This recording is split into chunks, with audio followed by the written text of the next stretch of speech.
मेरा नाम है हरिया, मैं काम करता हूँ बहुत बढ़िया, खाता हूँ खाना और रोज गाता हूँ गाना। अरे यार, आज तो बहुत देर हो गई। इस खतरनाक जंगल को देखकर तो मेरे हाथ पैर ठंडे हो गए हैं। अगर मैं वक्त पर गांव नहीं पहुंचा तो मालिक बहुत नाराज हो जाएंगे। तभी हरिया को एक आवाज सुनाई देती है। सुनिए हरु जी। अरे, ये आवाज किसने दी? तभी हरिया को सामने कुछ दूर एक औरत खड़ी दिखाई देती है। अरे भाई, ये औरत अकेली इतनी रात को इस जंगल में क्या कर रही है? चलकर पूछना पड़ेगा। फिर हरिया अपनी बैलगाड़ी उस औरत के सामने लाकर रोक देता है और उससे पूछता है। अरे सुनिए, आप इतनी रात को इस खतरनाक जंगल में अकेली क्या कर रही हैं? तभी वो औरत मीठी आवाज में कहती है, अरे हरु जी, आप आ गए। मैं कब से आपका इंतजार कर रही थी। वैसे तो यहाँ से काफी लोग गुजर चुके हैं, लेकिन मैं खास आपका इंतजार कर रही थी। अच्छा, तुम सच कह रही हो? मुझे तो यकीन नहीं हो रहा है। वो क्या है ना, आज तक किसी ने मुझसे इतने प्यार से बात नहीं की। हाँ हाँ हरु जी, मैं सच कह रही हूँ। अब देर मत करिए और जल्दी से मुझे मेरे घर तक छोड़ दीजिए। हाँ हाँ, कौन सी बड़ी बात है, अभी छोड़ देता हूँ। आप मेरे पीछे बैलगाड़ी में बैठ जाइए और मुझे रास्ता बताते चलिए। फिर वो औरत हरिया की बैलगाड़ी में बैठ जाती है और हरिया बैलगाड़ी हाँकता हुआ आगे चल पड़ता है। फिर उस औरत के बताए हुए रास्ते पर चलते चलते हरिया बैलगाड़ी लेकर एक काली गुफा के आगे आकर रुक जाता है। हरिया उस औरत से पूछता है, हाँ देवी जी, आपका घर कहाँ है? यहाँ तो एक गुफा के अलावा और कुछ नहीं है।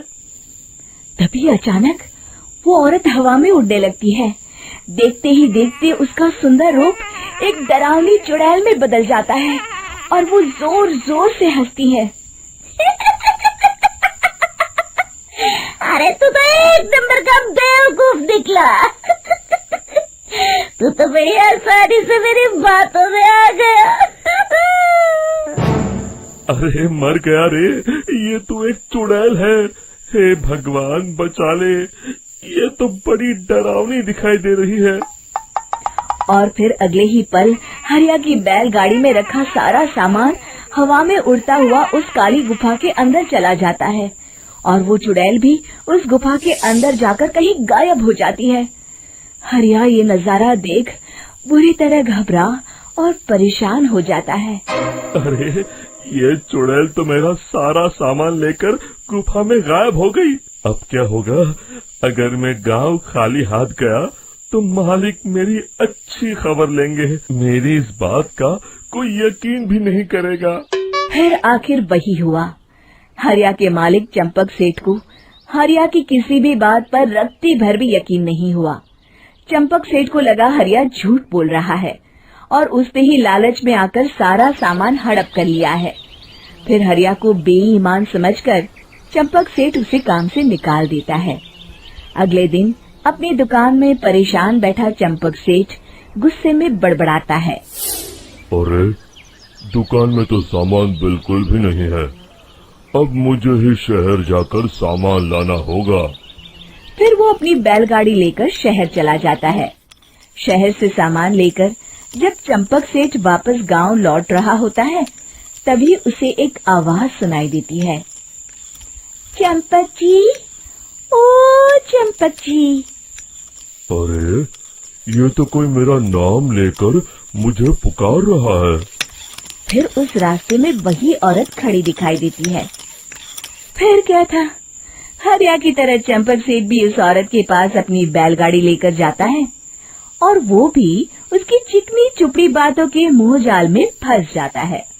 फिर चुड़ैल उसे भी अपनी गुफा तक ले जाती है और उसका सारा सामान लेकर गुफा में गायब हो जाती है। बेचारा चंपक सेठ लाचार होकर खाली हाथ गांव लौट आता है। फिर ये उस जंगल में रोज की बात हो जाती है। जो कोई भी शहर से कुछ लेकर गांव की तरफ लौटता, वो चुड़ैल उसे बेवकूफ बनाकर उसका सारा सामान लेकर गुफा में गायब हो जाती। एक दिन हरिया एक लकड़हारे को उसी जंगल की तरफ जाते हुए देखता है। फिर हरिया उसे रोकते हुए कहता है, अरे भाई, क्यों अपनी मौत को दावत दे रहे हो? मेरी बात मानो, आगे जंगल में मत जाओ, वहाँ एक बड़ी भयानक चुड़ैल रहती है। लकड़हारा हरिया की बातों को नजरअंदाज करते हुए कहता है, अरे भाई, मुझे पहले ही बहुत देर हो चुकी है, मुझे जाने दो भाई। शाम तक लकड़ियाँ काट कर शहर के बाजार में बेचना है। तुम अपनी ये कहानी किसी फुर्सत में बैठे इंसान को सुनाओ, मैं तो चला। इतना कहकर लकड़हारा वहाँ से आगे जंगल की तरफ चला जाता है। फिर अगले दिन गांव के मुखिया के घर के बाहर बहुत सारे लोग जमा हो जाते हैं। तभी हाथ में कुल्हाड़ी लिए खड़ा लकड़हारा कहता है, अरे मुखिया जी, अब आप ही हमें बचाइए उस जंगल वाली चुड़ैल से। हमारा सारा काम तो शहर से ही होता है। अरे मुखिया जी, उस चुड़ैल की वजह से तो मैं पूरी तरह बर्बाद हो गया हूँ। हम सबको मिलकर उस चुड़ैल का कोई इलाज करना पड़ेगा। तभी भीड़ में खड़ा वीरा कहता है, आप लोग चिंता मत करिए, कल से वो चुड़ैल किसी को नहीं लूट पाएगी। मेरे पास एक बहुत अच्छी तरकीब है। तभी चंपक सेठ उसका मजाक उड़ाते हुए कहता है, अरे तेरा नाम वीरा है तो क्या हुआ? तूने अभी उस चुड़ैल को देखा नहीं है? जाकर अपना काम कर, बड़ा आया। तब मुखिया जी कहते हैं, नहीं चंपक सेठ, मुझे लगता है हमें इस लड़के को एक मौका देना चाहिए। फिर सभी गांव वाले मुखिया जी की बातों से सहमत हो जाते हैं और वीरा गुफा में गायब हो जाती है। बेचारा चंपक सेठ लाचार होकर खाली हाथ गांव लौट आता है। फिर ये उस जंगल में रोज की बात हो जाती है। जो कोई भी शहर से कुछ लेकर गांव की तरफ लौटता, वो चुड़ैल उसे बेवकूफ बनाकर उसका सारा सामान लेकर गुफा में गायब हो जाती। एक दिन हरिया एक लकड़हारे को उसी जंगल की तरफ जाते हुए देखता है। फिर हरिया उसे रोकते हुए कहता है, अरे भाई, क्यों अपनी मौत को दावत दे रहे हो? मेरी बात मानो, आगे जंगल में मत जाओ, वहाँ एक बड़ी भयानक चुड़ैल रहती है। लकड़हारा हरिया की बातों को नजरअंदाज करते हुए कहता है, अरे भाई, मुझे पहले ही बहुत देर हो चुकी है, मुझे जाने दो भाई। शाम तक लकड़ियाँ काट कर शहर के बाजार में बेचना है। तुम अपनी ये कहानी किसी फुर्सत में बैठे इंसान को सुनाओ, मैं तो चला। इतना कहकर लकड़हारा वहाँ से आगे जंगल की तरफ चला जाता है। फिर अगले दिन गांव के मुखिया के घर के बाहर बहुत सारे लोग जमा हो जाते हैं। तभी हाथ में कुल्हाड़ी लिए खड़ा लकड़हारा कहता है, अरे मुखिया जी, अब आप ही हमें बचाइए उस जंगल वाली चुड़ैल से। हमारा सारा काम तो शहर से ही होता है।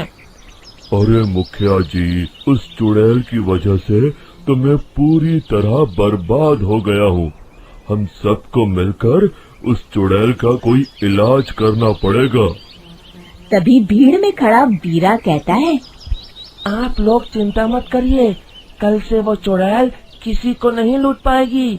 मेरे पास एक बहुत अच्छी तरकीब है। तभी चंपक सेठ उसका मजाक उड़ाते हुए कहता है, अरे तेरा नाम वीरा है तो क्या हुआ? तूने अभी उस चुड़ैल को देखा नहीं है? जाकर अपना काम कर, बड़ा आया। तब मुखिया जी कहते हैं, नहीं चंपक सेठ, मुझे लगता है हमें इस लड़के को एक मौका देना चाहिए। फिर सभी गांव वाले मुखिया जी की बातों से सहमत हो जाते हैं और वीरा शाम को एक बैलगाड़ी में कुछ सामान लादकर उस जंगल की ओर चल देता है। वीरा, ओ वीरा, कहाँ जा रहा है? तभी वीरा मुड़ के देखता है, वही चुड़ैल एक औरत के रूप में खड़ी है। अरे बहन जी, मैं आपको ही ढूंढ रहा था। देखिए मैं आपके लिए क्या लाया हूँ। हैं? अरे वाह, तो खुद मेरे लिए इतना सामान लाया है। तू ही अकेला गांव में समझदार है।